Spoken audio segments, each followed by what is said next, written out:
Good afternoon, everyone, and welcome to our webinar today on strengthening adult SEL. This is Joe Schrader with the AWSA team, and thanks so much for making time today for this session and our session 5 really in our series this year around mental health and resilience. I'm going to stop sharing my screen just to allow our facilitator for today's session to do so and get ready. Let me introduce her quick. Again, Beth Herman is one of our leading experts in SEL. She's a consultant with DPI and someone I've had the pleasure of being able to work with for a couple of years now in many ways, and really respect her expertise, her resourcefulness around these topics, and certainly her deep-hearted commitment to this. And boy, I'll tell you, we get ongoing reminders about how important it is to be resilient these days, how important that is for the people who serve others to find those ongoing ways of becoming resilient and, continue to have that reservoir of well-being replenished. So Beth's here to talk about that today. As we get underway, just a couple of reminders. This is being recorded, so you will be able to come review this or share it if you like in the future. Jenna will get that out to you within 24 hours. Also, the chat line will be available, so I'll monitor that while Beth takes us through today's content, and we'll check in if there's questions along the way. Otherwise, just know we'll have some time, particularly at the end, and we're scheduled for up to 90 minutes. We'll see how it goes, but I'm sure that get you on your way by then or sooner. But just again, know that we'll try to feed time in for your questions and some interaction with our expert here today, Beth Herman. So without further ado, Happy New Year to all. And Beth, thanks for leading us in all this today. It's good to see you. Can everybody see my screen? Yes. And you can all hear me just fine, right? So I'm going to take myself off camera because that's not necessary. Just to let you know that I put a link to the slides in the chat box. As I'm talking about things today, there are some live links to resources that you might want to look at while we're talking about them. There are a few things that I'm just going to take us through, some activities, and I've got my own little list of links to some of those things as we go through it. And I know that we kind of marketed this or explained this as giving you like 3 strategies to leave with, but you're actually going to have access to a whole lot more than that. Given the virtual nature of some of this and the way that we are conducting this webinar, I'm not going to be able to take you through all of them, but I'm going to kind of introduce you to some, take you through a few, and give you some agency to decide which ones might be most appropriate, maybe to take back or consider. And also to sort of introduce you to some other resources that will be available for your teams, your school-based or your SEL teams.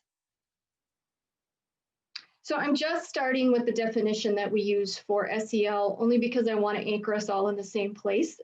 Some of you have done some workshops with us when we worked with AWSA last year, or you've had some teams or gone through some training. And this is the definition that CASEL uses, that we have adopted.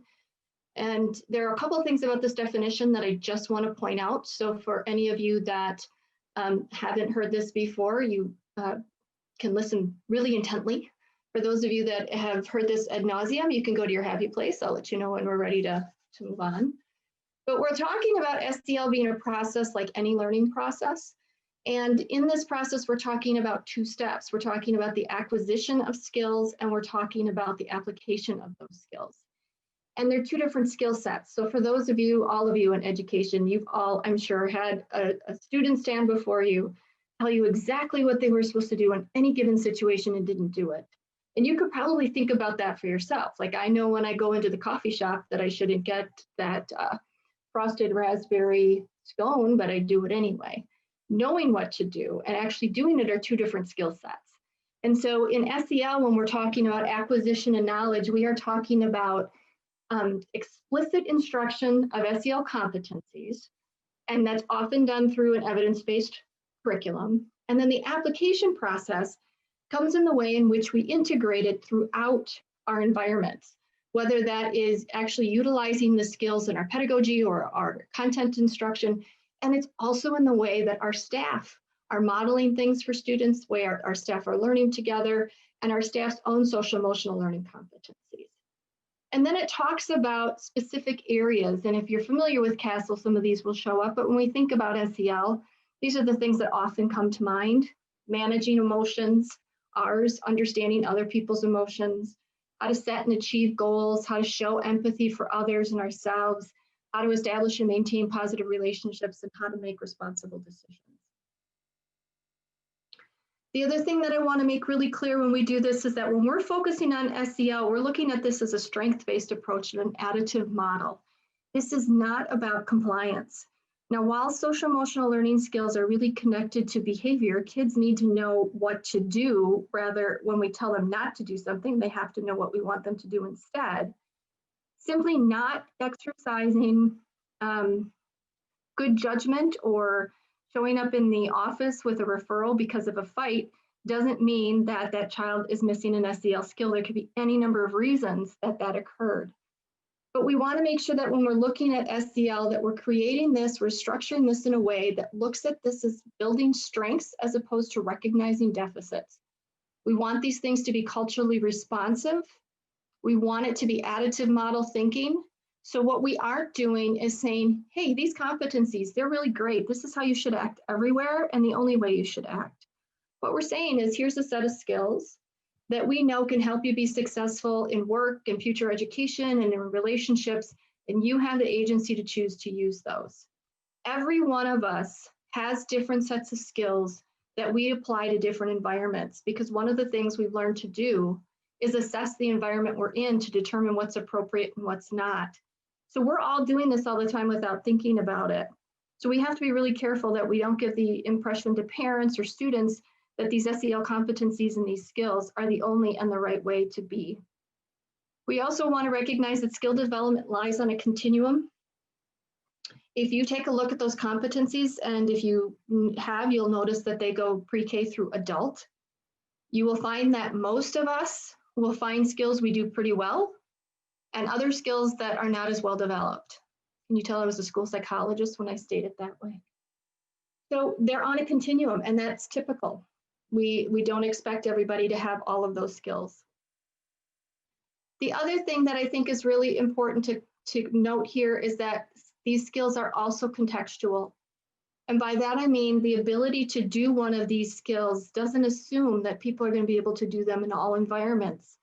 If you think about a skill like setting boundaries, most of us are better at setting boundaries in some parts of our lives than others. So it's the same thing with anything else. And when we think about managing strong emotions and behaviors, I think we also want to note that there are environments in which our kids can do that better than others. And sometimes that has a lot to do with the interactions with the adult in that environment.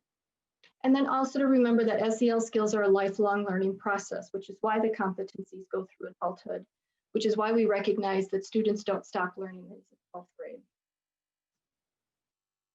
And then finally, just to think before we head into the adult piece of this, just to recognize that being forms of SEL, there's a couple of different ways to think about this. And for those of you that come out of the social studies world, this might look a little familiar to you. This is a frame that's actually used to talk about civics education. And so when we talk about SEL in this frame, what we're looking at is 3 different forms of it. There's the personally responsible SEL skills. These are the ones that we bring to bear on our own skills, our own ability to self-reflect, manage our emotions. These are the competencies that are connected to our personal experience, our personal connection with others. Then there's the participatory SEL skills, and this is how we actively engage with others, organizations, work. The SEL competencies we bring to be participatory in our actions and in our environments. And then there's a third called transformative, and this is justice-oriented. And what's interesting about this third one is one of the things that's really starting to shift in the SEL world. Sometimes I'm asked what are the trends that are coming along. And one of the big trends is looking at SEL as a lever to move equity and improve equitable environments for all kids. And part of that is through this notion that SEL can be transformative, that the SEL skills that we bring can be things that students learn, adults learn, how to critically analyze sociopolitical forces and take action to fight injustice and to look at systems. So, if we think about these 3, we're looking at personal skills, we're looking at group skills, and we're looking at system skills. And if you want a little bit more information about SEL as a lever for equity, there's a link on this slide. Some of you might know of and already be attending. We're doing a PLC, a statewide PLC on this. And we're pretty excited to start moving this forward. The other thing to kind of set this up is that when we start looking at implementing social emotional learning, I'm going to talk to you about adult skills, and you certainly could be pulling a few of these resources and thinking about how you're going to introduce them or use them. But keep in mind that this stuff is only as good as the structure that you set up around it. And social emotional learning, just sort of haphazardly, when it fits, just sort of putting it in without any real thought or planning isn't going to get you much bang for your buck. And so this theory of action that Castle's established, we've signed on to that. We use this theory of action in the work that we do. And in fact, as we're looking at supporting teams to implement this systemically, whether it's at a school level or a district level, we've been taking people through this plan. For those of you that have done the day 1 training with us in the past or the day 2 training, this is the work of those 2 trainings. For those of you that haven't or want to revisit that, we are I am working on getting that online. We'll talk about that a little bit later. So when we're talking about strengthening adult SEL skills, it's a second piece of a 4-part action plan to do SEL in a systemic way. And in this particular slide, what I've done is just shown a comparison so that if you're at this webinar, my guess is most of you are kind of at the school level. And over on the right side of this is what adult SEL from a school perspective or a building perspective would look at. But then I'm also showing you what that would include at a district level. And you'll notice that some of the work is actually quite similar. And we'll talk about that, but one of the big pieces that I think transcends both districts and schools and needs to be coordinated is building the expertise of your staff and strengthening their understanding and competence. And we'll talk about what that could look like as we go on.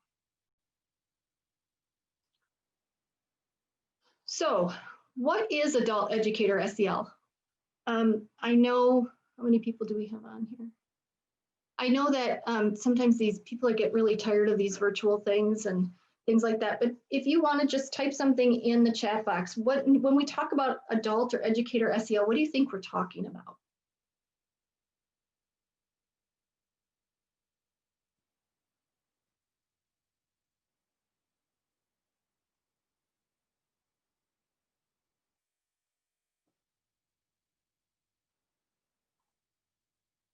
Self-care, yeah, that's part of it.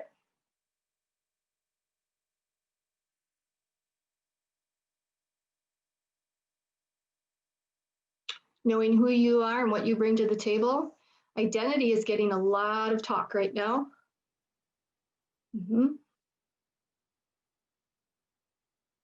Empathy.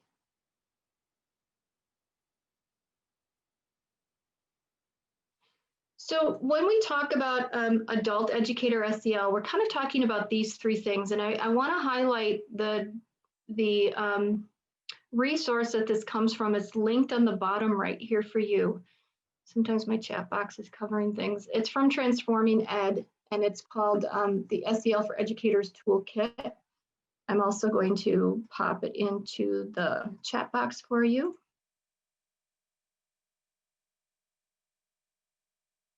And we'll talk about this too in a little bit in more detail. But we're talking about the competencies, the skills that adults need in order to manage stress and create safe and sort of supportive classroom environments. The skills and mindsets that adults need to effectively embody, teach, model, and coach SEL for students, and the overall well-being and emotional state of adults in school settings.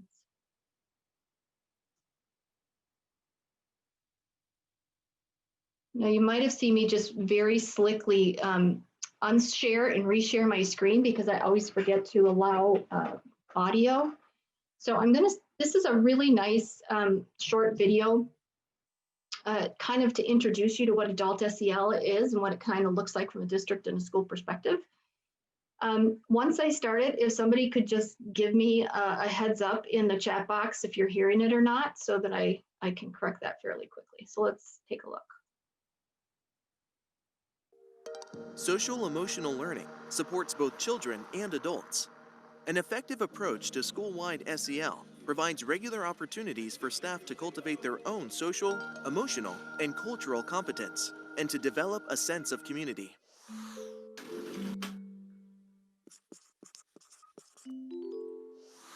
When we think about adult SEL, we're talking about the adult's own social and emotional and cultural competence.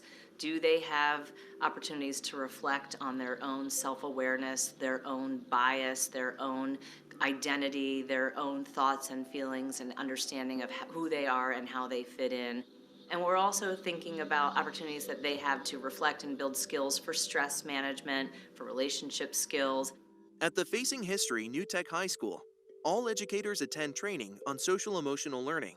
As adults, we went through training, so you will hear teachers say, I have to have a restorative conversation with Miss So-and-so because we had words, or we're not getting along or something like that. So it's modeling it with each other. So when you're doing it with the students, it's more. All right, I'm not sure why you're not seeing it. It's embedded in the slides, and so it's a little disturbing to me. So what I'm going to suggest that I think what we're going to have to do, you heard it, huh? Do you want to still listen to it as a audio podcast? All right. Hey, Beth, we're actually not seeing slides up right now. I think we can't see it because we're seeing a Word doc instead. Did I share the wrong screen? I did. Okay, what are you seeing now? Now we can see it. Well, I thank you for that. That was my little cheat sheet for all the links. Let me try it. So let's try it from here. This should work. More natural, it's more organic. The other piece too is kids see when adults aren't getting along. Some of the research has really shown us that when teachers have positive social and emotional competencies, they're more likely to be able to manage their stressors in the classroom context.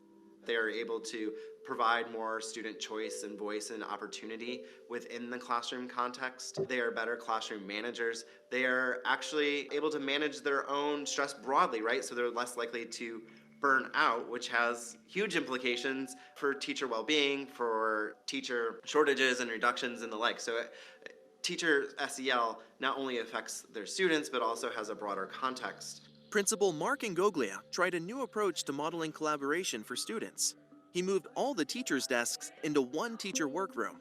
This expanded the opportunities for the teachers to collaborate with one another and practice the same relationship building skills they tried to promote with students. We have a teacher room where all their desks are. Sure, one teacher only teaches in one room, but when they're not teaching, they're in that teacher workroom. We do our best to have teams of teachers off at the same time. They all have the exact same 80 freshmen, so they're able to collaborate every day if they want. If you're sitting in a room and something's bothering you or you need help or something, you're going to ask somebody in the room. At the district level, Cleveland's Humanware Social Emotional Learning Department supports SEL in the schools. Their meetings begin with stress management exercises like breathing, centering themselves, and welcoming one another. I've adapted our Humanware Executive Committee meetings that we have once a month. We now sit in a circle, so we're modeling that good circle behavior. Everyone has a voice in those meetings for sharing and bringing up issues of concern. Several years ago, we adopted what's called Communicate with Heart from the Cleveland Clinic. It was their customer experience program. And once it came to us, I kind of moved that to customer and colleague experience. Every staff member in our district is trained in Communicate with Heart. So it is a way to approach people when you meet them for the first time and a way to approach people when there's a problem between them that needs to be worked through. Unrelenting stress can lead to teacher burnout. When staff are engaged in working together around shared problems of practice and providing feedback with one another, they are better equipped to support learning outcomes. One way to support one another is through notes, bulletin boards, and positive talk in staff lounges. If staff does not have a voice, it can be very depressing, it can be defeating and deflating. And I never want them to go through that, okay? I never want anybody to not feel positive about what they're doing. Being a building principal, it's fantastic, but you know what? Whether I'm talking to somebody that might work in the cafeteria, a crossing guard, somebody in the office, somebody that's in a classroom, instructional support, classroom teachers, we are all here together, okay? So we want to make sure we support each other. So I'm really big on building a solid school culture. And if somebody's down and out, what can we do to help?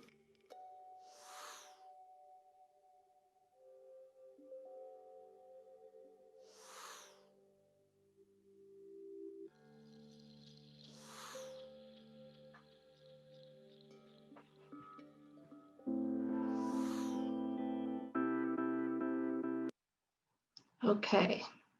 So did everybody see that okay? Yes. Thank you, Joe. All right, so I think that's a nice way to start to move us into getting a little bit more specific about these areas. And, you know, just kind of to pop you back here, when we talk about strengthening adult SEL and they talked about those three things, it's these three things over here.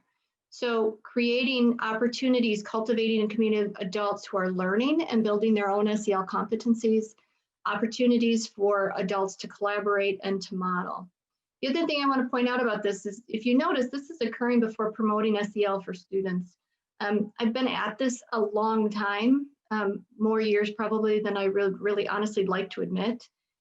And when we were doing the SEL work in the 90s, it was all about a curriculum. It was about students and it was about 1 hour a week. And if you think about where we are now and this sort of whole plan, it's really expanded from there. So a lot of reasons why we want to focus on adult SEL before we do students if possible. Not that they can't happen concurrently, but it can't, student SEL is not going to develop without adult SEL as well. And these are some of the things that came out, you know, they mentioned those in there, but really it's improving adult well-being. You guys had mentioned that. And I will say that I also work on the school-based mental health grants for the department. And with COVID and all of the shifts going on, one of the areas people have come back and said, we really want to switch some of our funding around because our staff needs support. So actually focusing on adult SEL it will help improve adult well-being. It will help create those positive work environments that all of us seek. I don't know about you, but I can remember jobs I've had where I didn't really want to go back in the building. We want to model skills for students. It's pretty hard for us to ask students to do something and teach them that skill and then model something completely different. That's not going to work. We want to increase feelings of competence and self-efficacy, and we want to build and support resilience. We've done a number of different things on resilience, particularly lately. It's a great word to reframe what's happening right now. And if you think about all the stuff that's going on, when we can get through this and get to another side of it, the amount of resilience that adults and students will have will be phenomenal. So when we think about strengthening adult SEL, I'd like to have you think about it like this. It's very much like that teaming structure you might be familiar with if you've done anything with implementation science.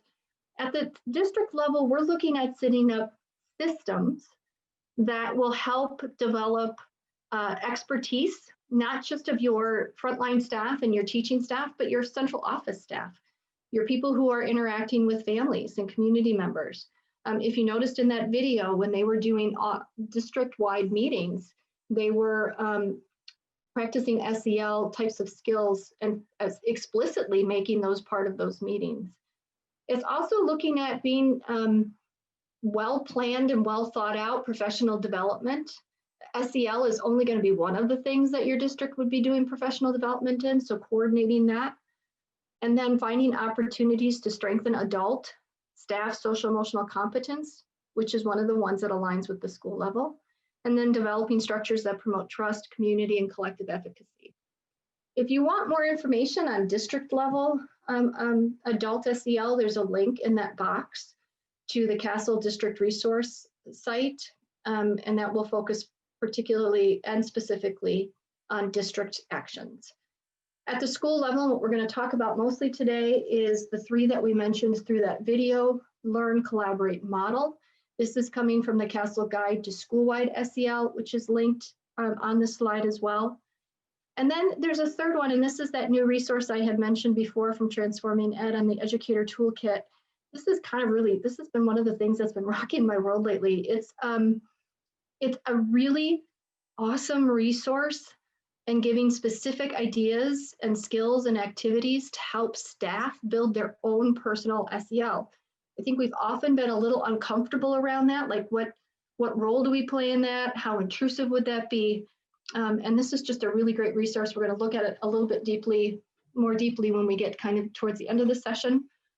And there are 5 areas that Transforming Ed has identified as part of or essential to building your adult SEL competence: examining identity, exploring emotions, cultivating compassionate curiosity, orienting towards optimism, and establishing balance and boundaries.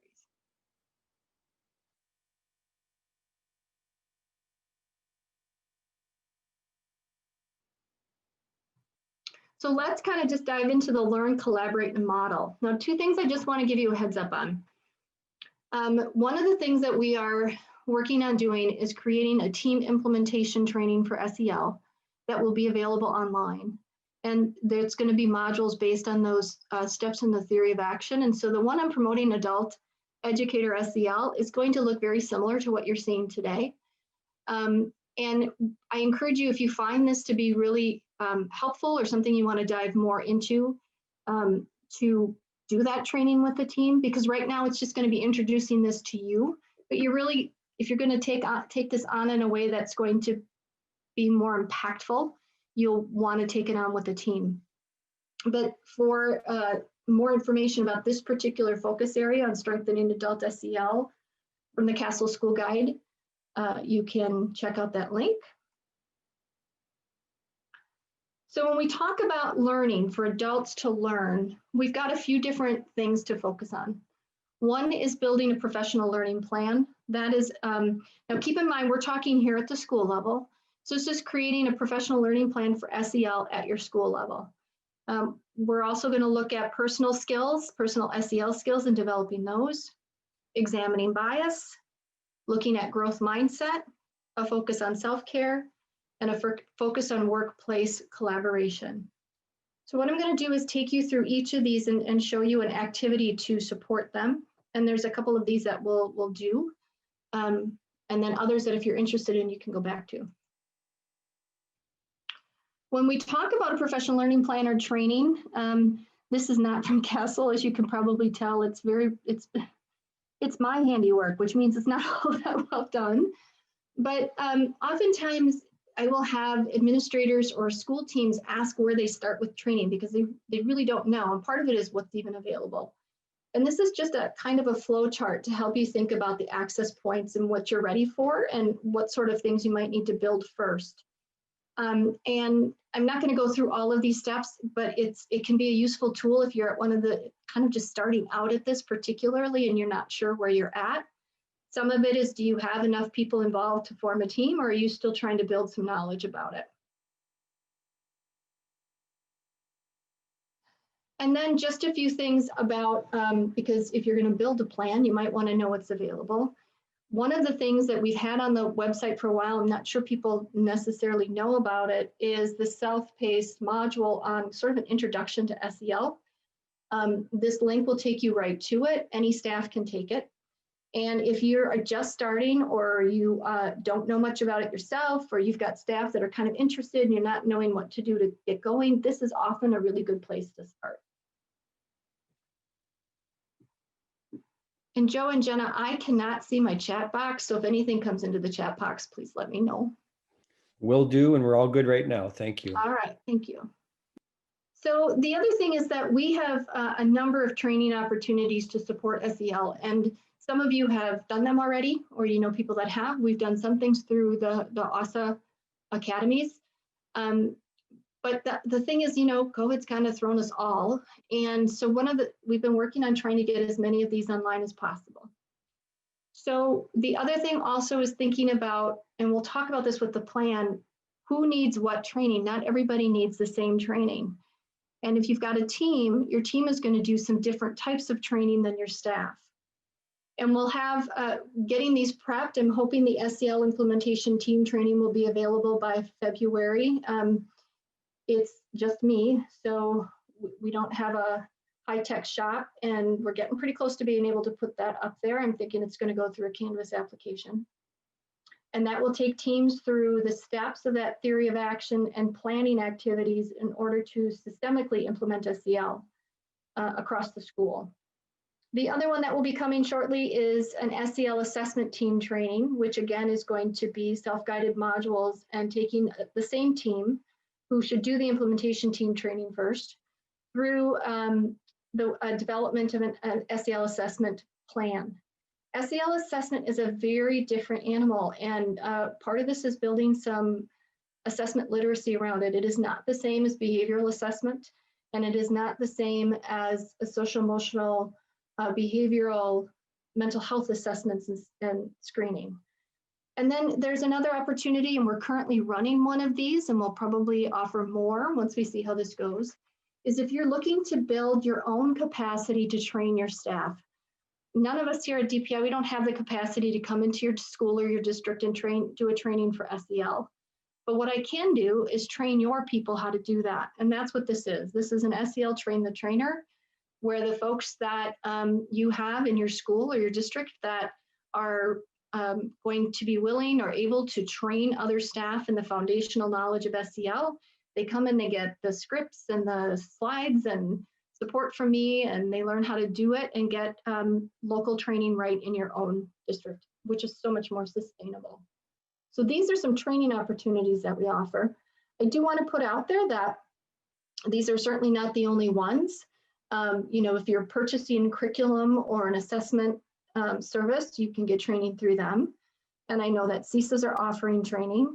I don't know, I can't tell you whether the CSAs, what CSAs are offering. It's variable by CSA, that kind of thing, but there are certainly other more regional training supports that you can access. And our WISH Center also does some support of SEL. There's also other online things to get you started if you're just beginning on planning for PD. So there is another link, if I can get that to work.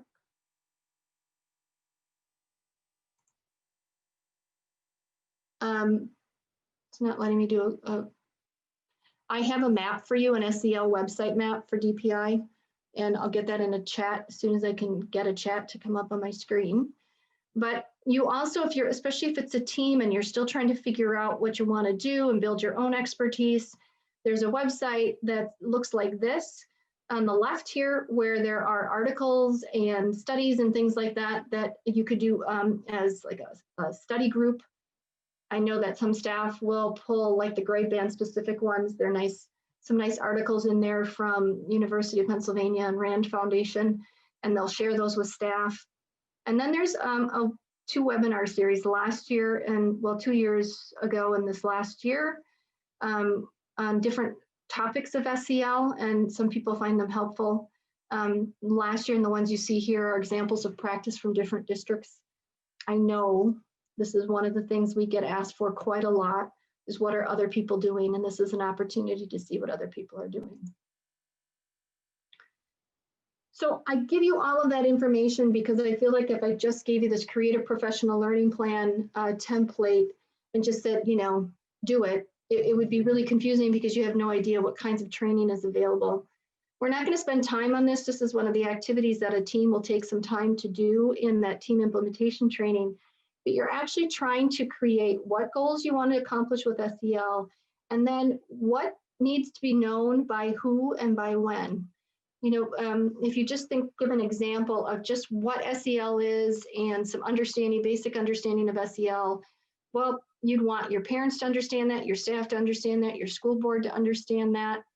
But then, you know, actually integrating SEL into instruction isn't a training that your school board would necessarily need or your families would necessarily need. So it would be thinking about who needs what training, how, and helps you kind of do a strategic plan to figure that out. So that's professional development. The other piece we talked about was self-reflection. And I think that what's been happening in our world makes it really clear that we have adults don't do this well. And I think for teachers really being able to, and here's where you as an administrator supports this, you provide opportunities for the self-reflection to occur. Whether it is at the start of a staff meeting, or it is in some other training or some other opportunities where staff are encouraged to take a break and they're given something to reflect on. Now, what I'm sharing with you is only one possible way to do this specific to SEL competencies, but self-reflection can be a lot of different things. You could tie it with wellness about, self-reflection on gratitude journaling, or self-reflection around instructional practices. Self-reflection is I think, an often forgotten but incredibly important skill. We teach it to kids. If kids don't see us using these skills, they're not going to understand why they're important. Now, one of the things I'm sharing with you here is the Wisconsin Developmental Tracker, and it has an assessment for both students based on the SEL competencies, Wisconsin's competencies, but there's a teacher skills and practice survey that staff can take for themselves that's looking at not only their SEL competencies based on the Wisconsin competencies, but also some of their practices. It's not something that I encourage you to have teachers take and anybody report. It's really a self-reflection tool. It certainly could be something that staff do for their own professional development plans. I know that some staff do these and then do some professional learning communities around building some of their own expertise and competencies. But it's a tool that you have available to you. At this point, it's a PDF. When you go to that website, the student survey is available as well as a PDF. We had set it up to be an online platform where you could actually enter things in. But because we didn't have really good student data protection on there, we had to put it behind a firewall as we're working through that. But you do have access to the PDFs. The third one that you saw in there was examining bias. Goodness, this is so timely. Giving you a couple of different ways to do that here. This is a text study. These SRI, School Reform Initiative protocols, like you see pictured on the right of the slide, in that Transforming Ed toolkit, you will see access to, you'll get links to a bunch of these really, really great protocols for discussions and text reading and reviewing things. And I think that one of the things that I really like about these protocols is they are really engaging for people. They get people to be part of a process rather than just sit and watch something. This is an article, teachers are as racially biased as everyone else, studies show, from Ed Week. And the idea with this activity is that staff can read this article and then they can go through this 3 levels of text protocol in a small group. And with this one, I think I would keep it at a small group rather than a large group, particularly given the content. But this is one way to take a look at bias. And then this is another. Many of you are probably very familiar with the Harvard implicit bias test, now called Project Implicit. And these are just activities that staff can do on their own. So when we were talking about self-reflection, and as an administrator, your role in providing opportunities for that, that could be combined with examining bias, in which we structure a time where staff are just together with their computers and they're doing their own implicit bias tests, and maybe them doing some reflection questions on what they found. Nothing to be shared, just self-reflection. If you haven't done these implicit bias tests, they are really interesting, and that it's not probably what you would expect at all. And I would also add that if you're coming from communities that seem pretty homogeneous to you, go on the Project Implicit website and you'll see all the different types of bias. We're not just talking about racial bias. We're talking about implicit bias about any number of things. And so these are pretty helpful tools to do that. The other is growth mindset.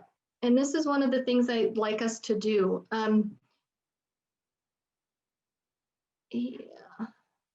I don't know where my chat box ended up, but hopefully you have access to the slides and you can click on this mindset online quiz. And it allows you just to take this quiz. So take a few minutes and just take this quiz.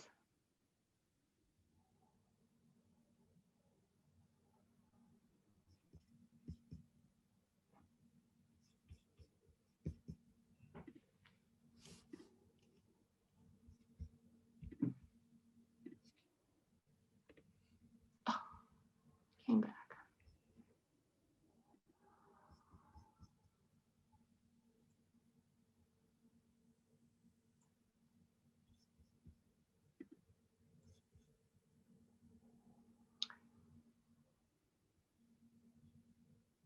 So my chat box came back. Sometimes I will never understand Zoom. So I put the growth mindset quiz in there if you don't have access.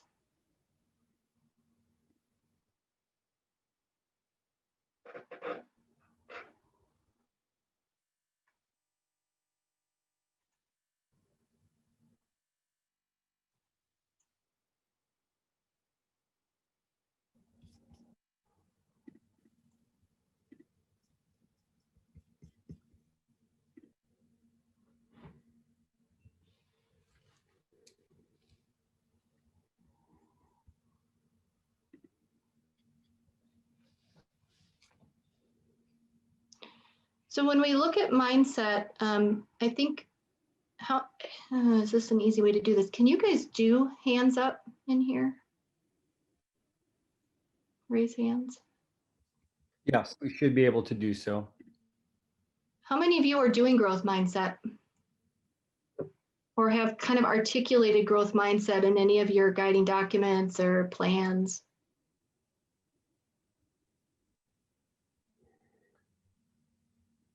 Perhaps if we just put our screens on for a moment, we can just do it that way. I don't see it on the hands up on the menu. Okay. Anybody thumbs up if you're doing Let's do it growth old school. mindset? Okay. And when you, can you say that, can you define that when we're doing growth mindset, mean we're actually actively training people or having people learn about it? Well, I mean, I guess that would actually be the second question, because I think a lot of times this is one of those terms that gets thrown around a lot. And, you know, we're talking about growth mindset, and even in our competencies, we actually label one of the competencies about developing growth mindset. But I'm not sure that adults that are focusing on it are always on the same page. And the other thing too, if I'm going back here, one of the ways to start to sort of narrow that down, it's like anything we do, right? We have to have the language that we're all behind to understand what we're talking about. On the left of this slide, there's a link to a YouTube video by Carol Dweck, who's the one that pretty much kind of coined that whole term about growth mindset. And I think one of the things that, aside from developing the language and making sure that we're kind of all on the same page about thinking of that, one of the other things that's really critical to doing this with adults is it's pretty hard if you're trying to grow growth mindset in a student, but the adult that's teaching them doesn't have a growth mindset. So if our growth mindset says that all students can learn things, but the adult is pretty convinced that that is an intelligence factor that is set, and this child only has so much capacity to learn, that child's not going to develop growth mindset.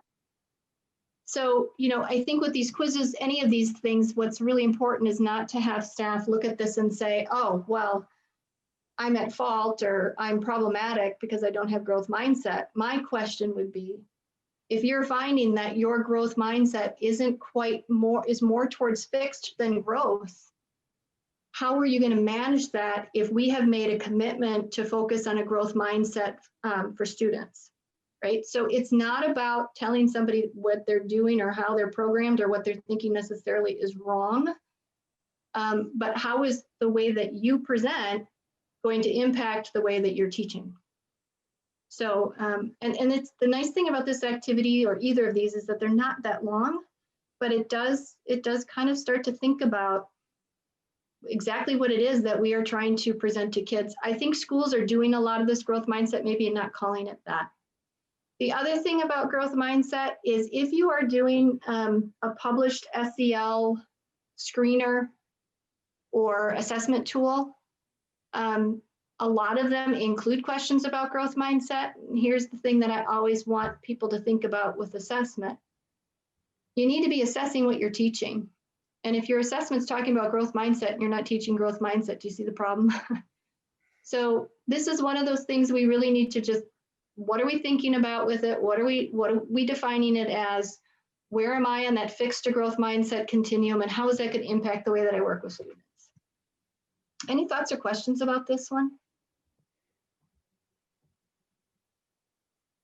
Okay.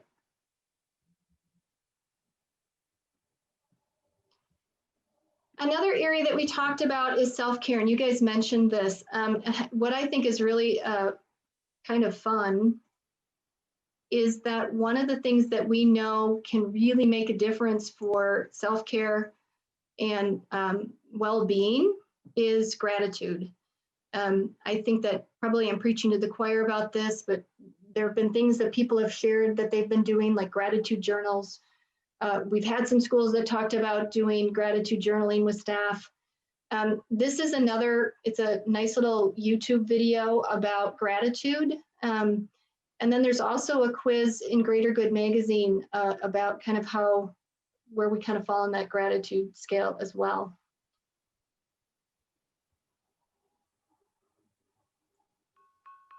Not wanting to show that.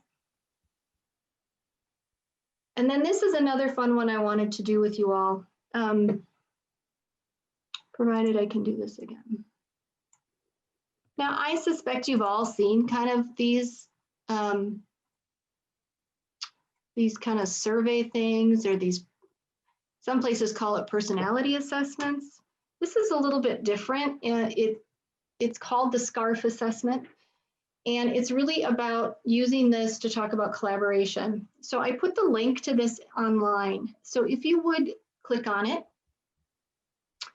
and it's going to ask you to log in, but I can promise you, you're not going to have to promise, money, and nobody's going to be coming after you and put you on a list. I never hear from these people. So if you go on there and then just take the assessment for yourself, and it's going to, after you answer the questions, it's going to give you kind of how you scored across 5 domains: status, certainty, autonomy, relatedness, and fairness.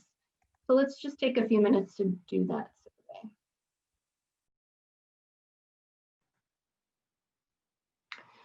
So just to be kind of transparent, it's really hard to know how much time to give for things when we're in a virtual world. And I often don't know, I don't know if you guys are even interested in doing these, but we'll take a little time to do them.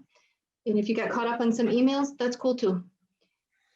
So in this particular activity, I think one of the things, and we've done this with groups of people, what's really kind of fun when teams have done this together is that they will compare their profiles. And I've had some people say that work together very closely, we have the same profile, and others that talk about it being different. And it's really kind of important to think about, this actually can develop some empathy and compassion, I think, too, to think about how those different categories or domains really impact the way a group works together.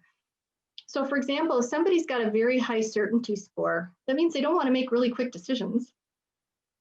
And yet when they're in a group, they might be the person that's holding back and frustrating people. And knowing that that is something that's kind of important to them, that's an area that's important to them, can help people understand why they may be hesitant to make decisions or need some more time to do that. The other thing that I often ask with this one when people do it is, are there any things that surprised you? Excuse me, Beth, I was sharing my screen. I see a few others have too, but I think maybe we should turn our cameras off just because that might help the connectivity. Okay. Yeah. We're not hearing you clearly right now. So. Can you hear me now? Yes. Okay, thank you. So the questions that I often ask people when they do this is to look at their profile, and is there anything that comes up that surprises them? Some people might be surprised that autonomy, for example, might come up higher than they anticipated, or if it's what they expected for themselves. But it's kind of one of those, it's a nice tool for teams to kind of do together, or staff to do together, and see how their different domain preferences can support teamwork and collaboration, and where knowing some of these things might actually help them work with one another. So that was the learn section, even though you probably noticed that there's a lot of crossover there. The last activity was about how to collaborate, but they had to learn about themselves to do that. So any questions about the learn section?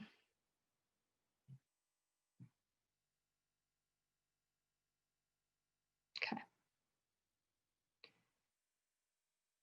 Now the second is to collaborate. And in this, there's a couple of different activities to support that.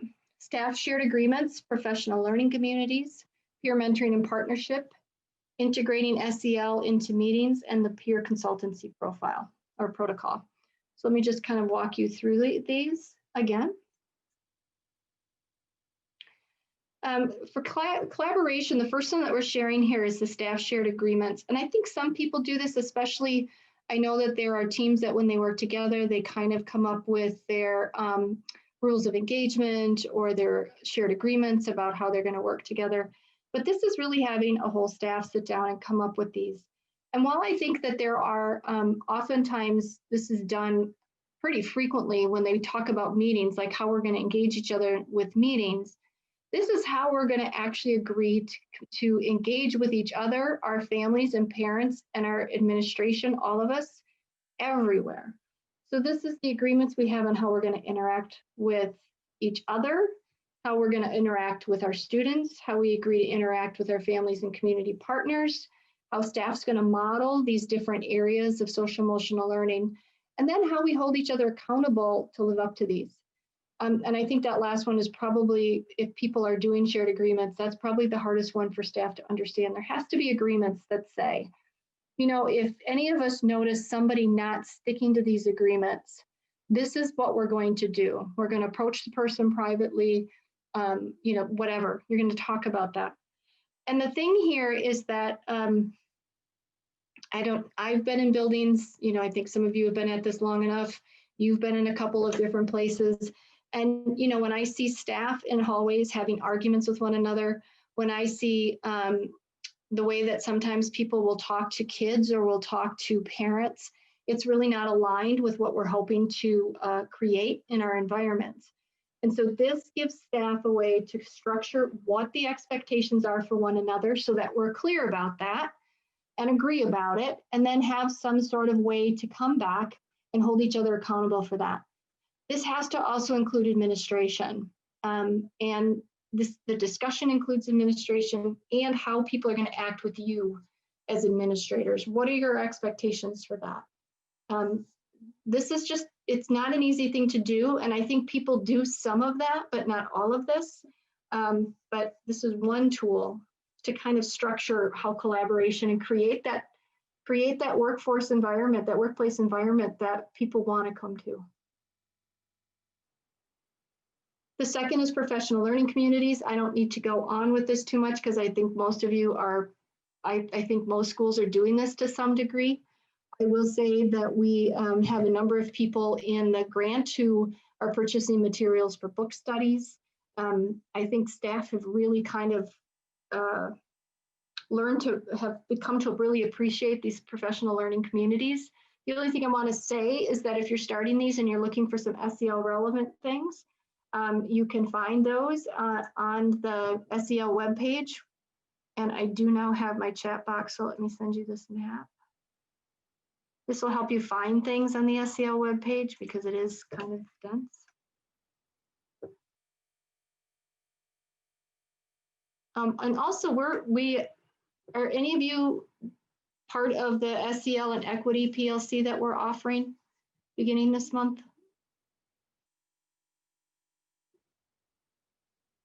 All right, Rose, we'll see you there. So we're offering Ryan too. We're doing a statewide PLC on this. We had over 190 people, 96, I think, registered to do that. We took all the people that said they could attend all 5, and that's 173 people. And it's just, we're going to work in small groups, but it's really going to just be investigating this idea of SEL and equity. So we're trying to kind of practice what we preach here and also provide some professional learning community activities And if it goes well, we'll offer it again. The other is peer mentoring. I was a school psychologist in Milwaukee Public Schools for a number of years, and I worked on a team that did this work, this SEL work. And we were lucky at one point to get a grant to support some peer coaching. And when we were able to recruit some teachers, and in this kind of situation, in peer coaching anyway, the teachers pick their coach. They pick one another to work together. And I found that model to be so beneficial to teachers, because it wasn't about a mentor who's evaluating, it was about a mentor who was your eyes and ears. It was somebody who was giving you feedback on things you requested feedback for. But there's any number of different ways that mentoring is occurring in schools, or even coaching. And this is a toolkit specifically to coach staff, one another, in social and emotional learning. It's a really nice resource. So if you have staff that are doing social emotional learning and they'd like a coach and somebody within their school to do that, some of you already have people that do coaching. Some might have some peers that want to do this together. This is a really nice resource from American Institutes of Research. The coaching cycle for this is here with preparing, coaching, debriefing and next steps, and reflection.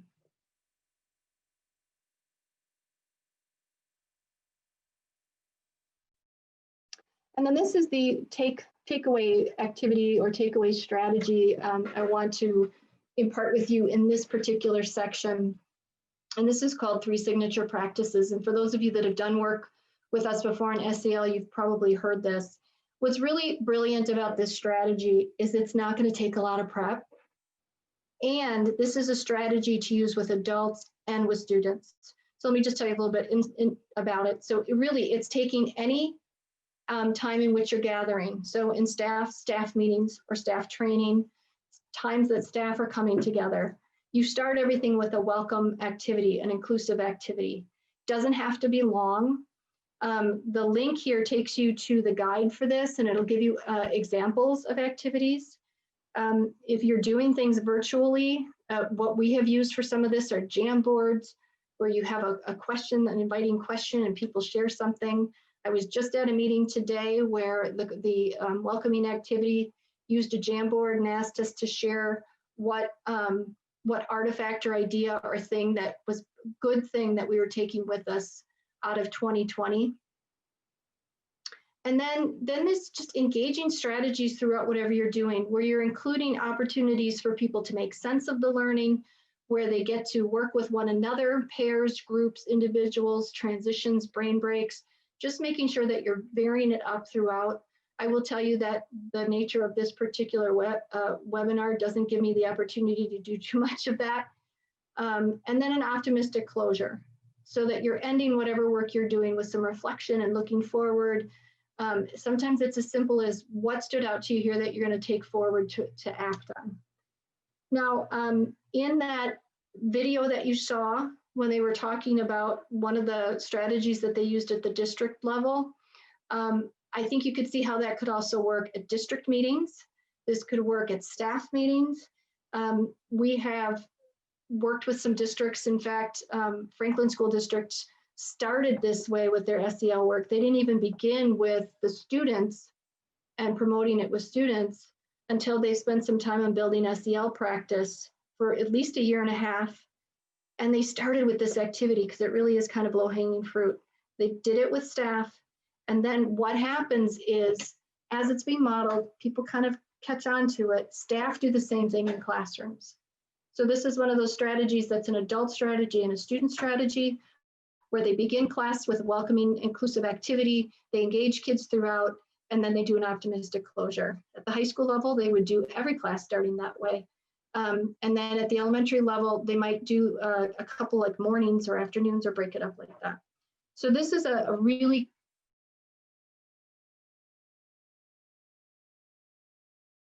quick, easy takeaway strategy to support SEL. And then the collaboration is peer consultancy profile or protocol. I keep doing that. It's linked on the bottom here. It's a problem-solving protocol. I think particularly if you are doing SEL, for example, and you've got a team that's working on this and you're running into an implementation challenge with that team, this protocol, this problem solving protocol is a way to facilitate a problem solving session with a group. I do know, and I remember years ago when we were in MPS and we called them problem solving teams. I do know that sometimes when there's a challenge, what ends up happening with groups of people is we'll circle the drain on that challenge. Just keep talking about the challenge and circle the drain, and we don't even get to the problem solving. If you're finding that that's happening for anything, it doesn't really even have to be SEL. This is a facilitated process to help you problem solve through it. Okay. Questions at all about the second collaboration piece?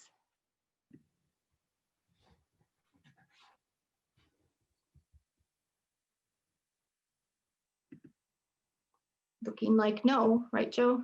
Yeah, I'm not seeing anything in the chat, so. Okay. So the third piece of this is to model. Oh man, I don't know about you, but I've been in those experiences where I've worked with a student. Well, let me even take it back further than that. I worked in residential treatment, and I remember working really hard with a particular resident who just would always start crying and do some attention seeking. And I got that person to worked really hard to do that. And then the minute that one of the staff people saw her, they started talking to her in this very baby voice and she started crying again. Like, right, we need to model for students what we want them to do. We need to model for other staff what we want them to do. And when we talk about modeling, we're also talking about practices for leaders. So I think that this is kind of key too.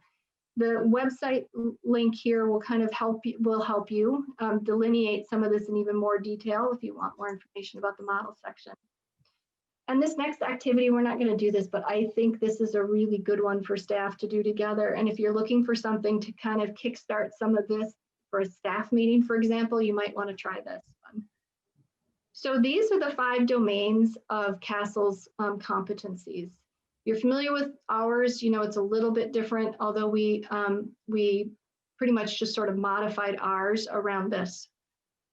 And if you look under each of these domains, there's more specific skills. So for self-awareness, we're looking at identifying emotions, self-perception, recognizing strengths, self-confidence, self-efficacy, and we could also include under there now identity.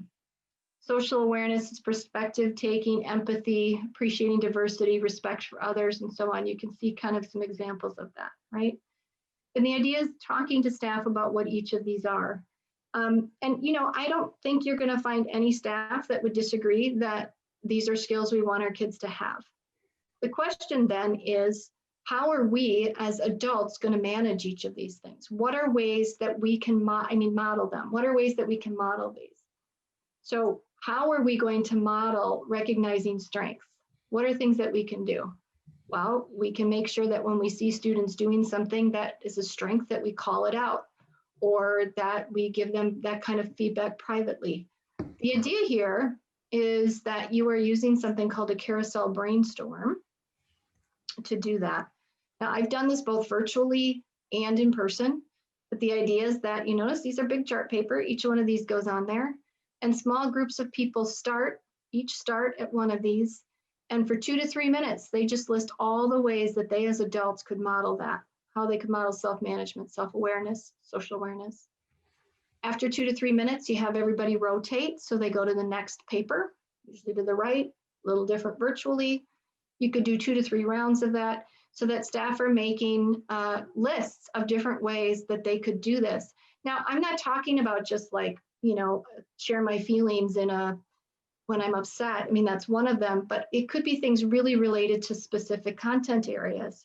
So how could you model responsible decision-making? They could model something when they're teaching a math skill that's getting difficult, right? So it's just getting staff to be aware and intentional about how they can model these skills. There's a number of ways to do this, but small groups seems to work pretty well to get people to generate ideas. I've also done this where each small group gets one, and then they just focus on that, but getting them to think about modeling. The other things that can be really helpful are creating that culture of appreciation. I have been seeing administrators just really bending over to try to support staff and making staff feel that they're appreciated. I gotta say that I think a lot of educators right now aren't feeling that so much. But when people know that their work is appreciated and valued, it creates that kind of environment that can support SEL and student and adult wellness. And then we've talked about this, encouraging self-care and other practices for leaders. So that is where we talked about those 3 areas of learn, collaborate, and model as a school approach to supporting adult SEL. Before I kind of take you in a little bit into that personal piece, are there any thoughts or questions that you have?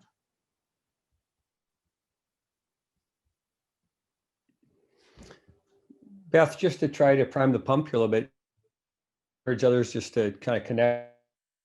I'm just an opportunity, yeah, really look at much of the segue of this into the equity work, but it seems like, and this is my question, is a good piece of that around just your own identity and understanding that better as a connection to how to be more, I guess, integrated and leading for equity. Is that part of the piece? The leading for equity, are you talking about the specific program, or are you just talking about equity in general? You were saying earlier that there's some really some kind of foray into more equity leadership and connectivity with the SEL. I'm just curious, as you're kind of scoping out the terrain of what SEL is for adults, you talked about identity, and I've heard that several times. Is that one of the key links or kind of developments now as SEL moves into how we have more equity leadership and how SEL, maybe our own identity, can be part of unlocking some of that? Yeah, I mean, that is a big piece of it. And in fact, let me go back to, I think, slide 3. One of the things that's happening, and Castle's making some shifts, and I'm sorry, I keep flipping through. Castle is making some shifts, and they've actually altered their definition. We just haven't made that leap yet. And they're looking at transformational SEL. And transformative SEL is actually how SEL skills can move. And we talked about it a little bit with that transformation piece around that was similar to the civics education, about SEL skills actually being a lever to move forward for equity, giving students the skills and the abilities to stand up and to be focused on social justice. The other thing that it's done is it's added a few pieces to the district theory of action, and that's why I've come back here. So this might help, Joe. Like, the idea around SEL and equity is at the foundational support. It's being explicit that you are positioning and that you communicate that SEL is also a lever for equity, that SEL is a way to provide people with skills and environments that can support and drive towards equity. Under the Strengthening the Adult SEL, it's prioritizing adult learning and a critical reflection about their own SEL and their cultural competencies and their identities. And then when we get to promoting for students, we're looking at elevating students' assets, voice, and agency, partnering authentically with families and communities. And then the equity step under the continuous data is actually doing shared decision-making kinds of activities. Does that help to explain it a little bit? Very much so. I appreciate you just going through that. Yeah, I'd see the connections, and that's very helpful. Thank you. So, and the thing is, you know, when we talk, what was that? I'm sorry. Go ahead, please. Oh, I was talking over you. I think one of the things that we talk about that it's just hard to know exactly what that means and what that can look like. One of the things that we're doing in that PLC is that we're actually, part of it is reviewing videos in which districts have done these types of, each of these 5 things, and then we're seeing what that might look like at a district level. So you can see it kind of put into practice. The other piece of this is that I feel has been missing until this just came out, this toolkit, I think this fall. You know, we've articulated, like, what does it mean to have adult SEL competence? And it always still felt kind of fuzzy to me. It was one of those things, like, I could feel what it was, but I didn't know if I could articulate it very well. So Transforming Ed has, as I've mentioned to you before, and I've been touting this tool. This is going to take you to the website. You can actually download a toolkit, but the website has these wonderful videos that introduce staff to each of these areas. The SELTOT that I told you about, where we're training people to do this locally with them, that's included in that module on Adult SEL if they want to use it. But it's talking to staff about these high-level practices that are really necessary for our own adult level SEL. And that's examining identity, exploring emotions, cultivating compassionate curiosity, orienting towards optimism, and then establishing balance and boundaries. And when you get into that toolkit, it breaks it down even more, and it gives you tons of activities to do each of these things. So I just wanted to give you guys, knowing that we don't have a lot of time, a little bit of a taste of what this looks like. So this is the mini module number 2 that you will find on that website on SEL for educators, and this is the one on examining identity. So it's, I don't know how terribly long it is. I think maybe 10 minutes, but let's see. Hello, my name is Lindsay Minder, and on behalf of the team at Transforming Education, I would like to welcome you to the second in a series of 6 mini modules focused on SEL for educators. At Transforming Education, we focus on supporting schools, districts, and systems in integrating SEL and a whole child approach into their work. We work with partner organizations, leaders across the country to bridge the gap between research and practice, creating a bi-directional relationship between practitioners in the field and researchers, all with the intention of integrating and uplifting social emotional learning for students in school settings. Here, we're digging into SEL for educators, the adults in the school building. If you haven't checked it out yet, go back and look at the first mini module to get an overview on the why and the what of social emotional learning for educators. In this module, we're going to dive into one of the 5 high leverage practices that we have identified as the how. How do educators work on their own social emotional learning and well-being? And that's where we'll go today. So these are the 5 high leverage practices that we have identified coming out of a synthesis of comprehensive amount of research. So looking at research from across the field, we have identified these 5 high leverage practices as key ways that educators can improve their own social emotional learning and well-being that benefits their work in school settings. So today we'll talk about the first here on this wheel, examine identity. So why examine identity? Teaching and working in schools is inherently personal work. We're showing up in community every day, often for more waking hours than we spend in our own homes with our own families. Things may look a little different right now, but it is still to say that we often bring our whole selves into the school community the same way we want our students to do. But in order to understand that impact and the way in which our identity intersects with our work, it's important to go inward and examine the various pieces that impact all of our practice. So many educators who remain in the profession, research shows, after a while, they start to struggle to engage with their initial values and purpose, asking themselves, why did I get into this? And losing touch with that original reasoning for going into this work.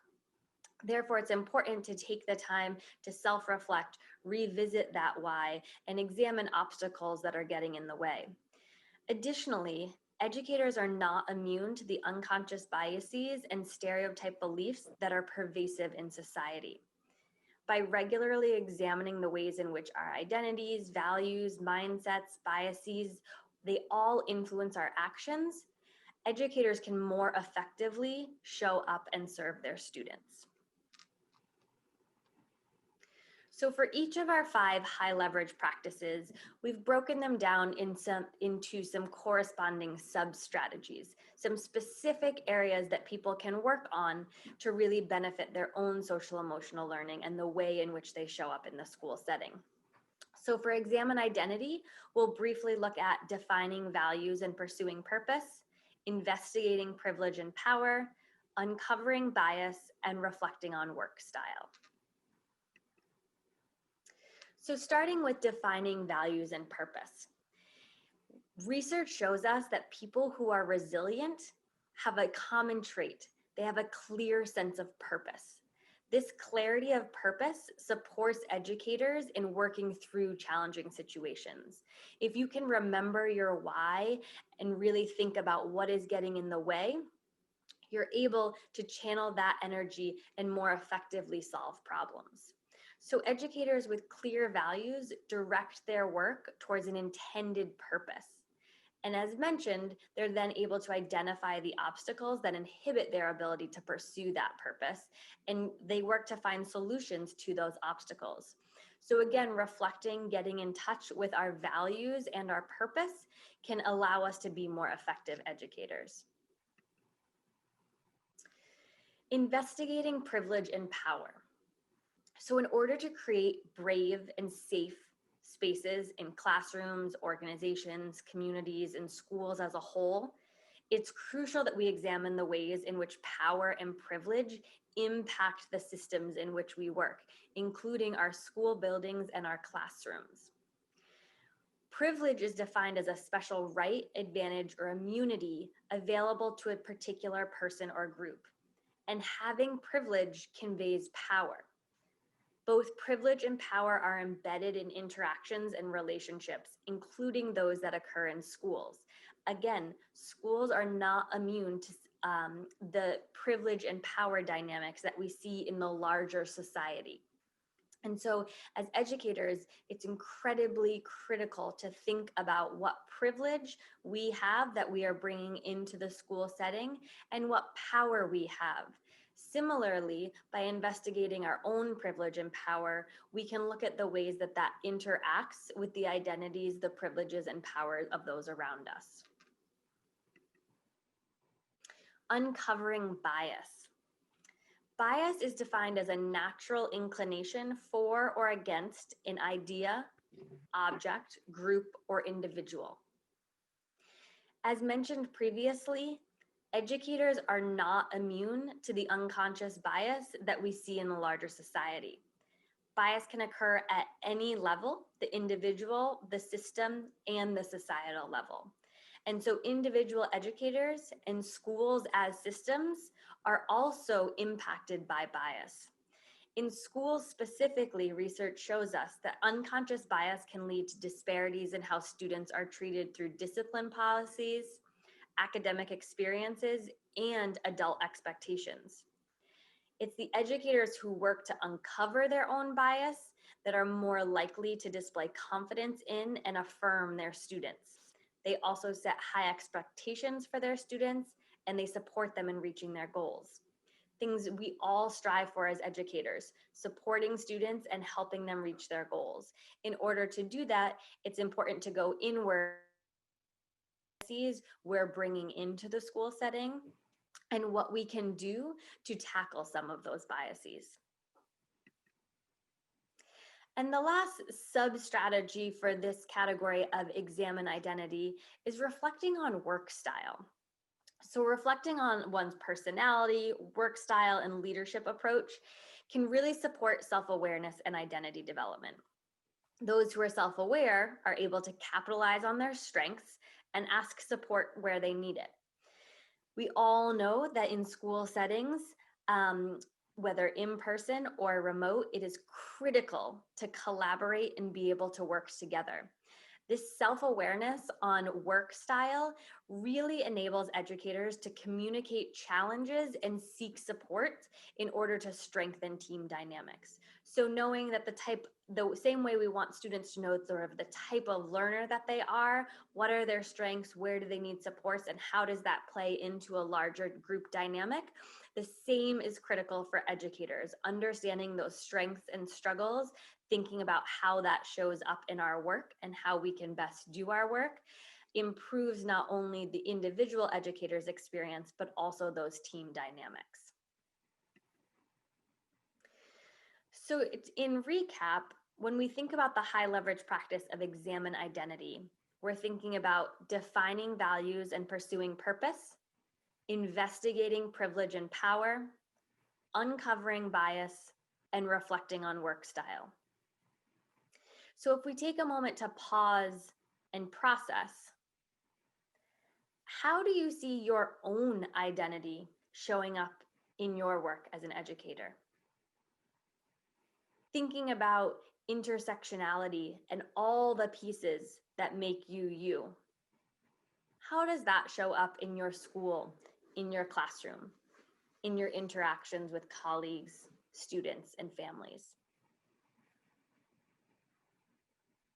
And of the 4 strategies that we outlined here, which do you feel you have done the most work on already?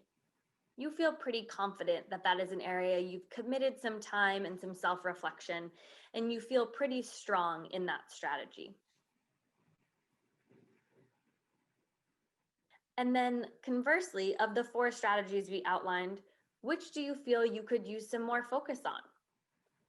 Perhaps not only some time and energy to do the self-reflection, but maybe some additional support and some collaboration with others. Which of those strategies do you think you could commit to putting some more energy into?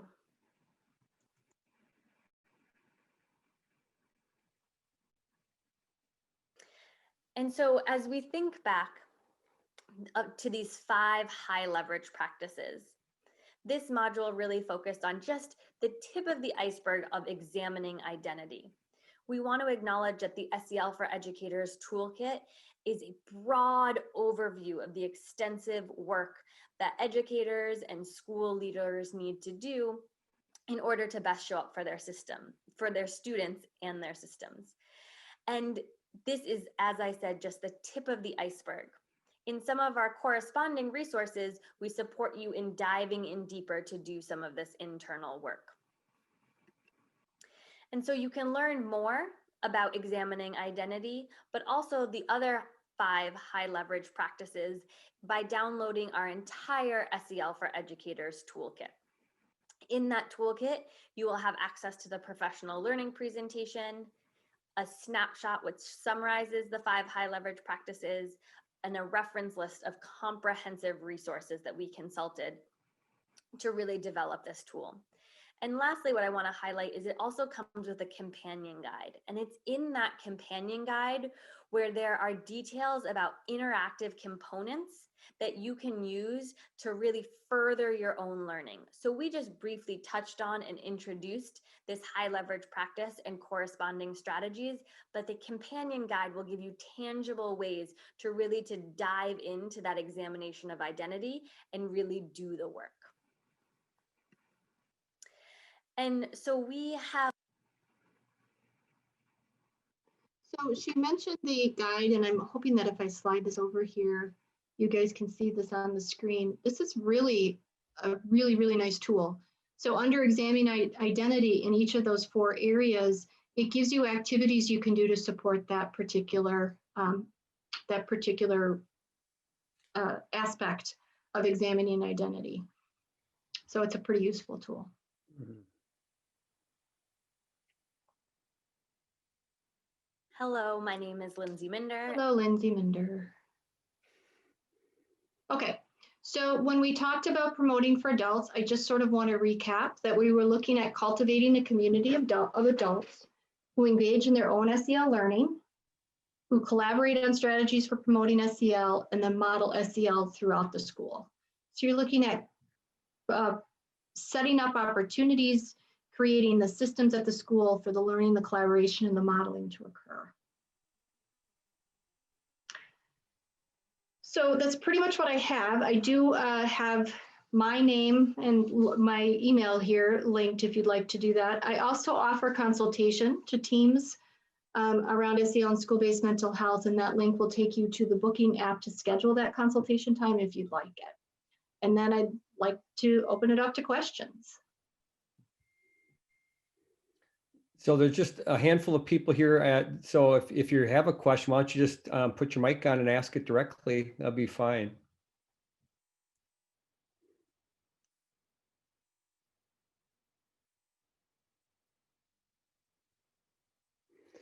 Well, then hearing none, and I know it's probably because people are booked for their next appointment. We're right up to the hour.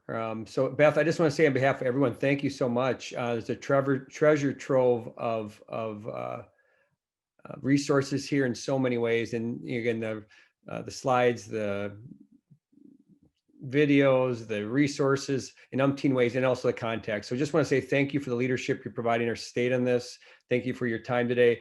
Again, friends, the recording of this will be out within 24 hours. I know we have from our RSVP, we'll have many other people that are planning on watching the recording. So let us know if we can be of help. Beth, thanks again. And to all of you, be well and Happy New Year.